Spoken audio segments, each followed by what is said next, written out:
సూటిగా నేను ఒక ప్రశ్న అడుగుతా ఉన్నా. ఆ రోజు ఏం జరిగింది?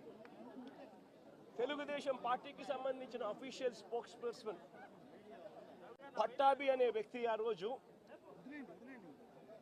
సిట్టింగ్ ముఖ్యమంత్రిగా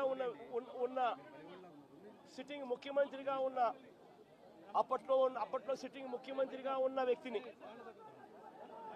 బోసుడీకే అని తిట్టాడు. బోసుడీకే అంటే ఏమిటో తెలుసా? తెలుగుదేశం పార్టీ కార్యాలయంలో తెలుగుదేశం పార్టీ అధికార ప్రతినిధి ముఖ్యమంత్రిని ఆ రోజు అన్న మాట లంజా కొడక అని.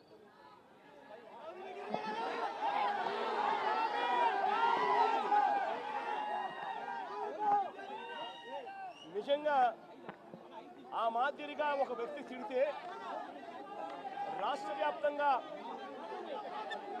ఆ ముఖ్యమంత్రిని ప్రేమించే వాళ్ళు, వైఎస్ఆర్ కాంగ్రెస్ పార్టీని అభిమానించే వాళ్ళు, రాష్ట్ర వ్యాప్తంగా ఉన్న వాళ్ళందరికీ కూడా కడుపు మండదా? ఎవరైనా చెబితేనే వాళ్ళు వచ్చి చేస్తారా?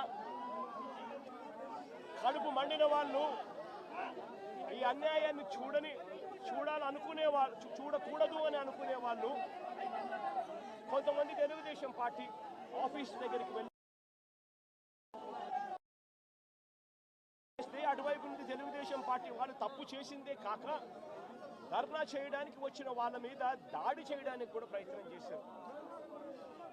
ఆ దాడి జరిగిన పరిస్థితుల్లో, ఆ తోపులాటలో, ఆ తొక్కిసలాటలో తెలుగుదేశం పార్టీ ఆఫీసు మీద కొద్దో గొప్ప రాళ్ళు పడిండొచ్చు. నేను అడుగుతా ఉన్నా, ఆ జరిగిన ఘటనను ముఖ్యమంత్రిగా నన్ను అన్నా కూడా నేను చంద్రబాబు నాయుడు గారి మీద కక్ష సాధింపు చర్యతో వ్యవహరించాల.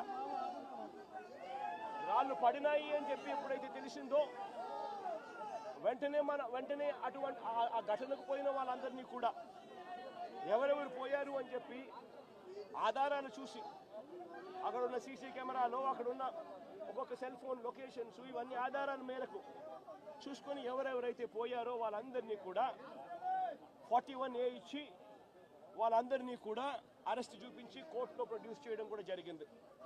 ఎందుకంటే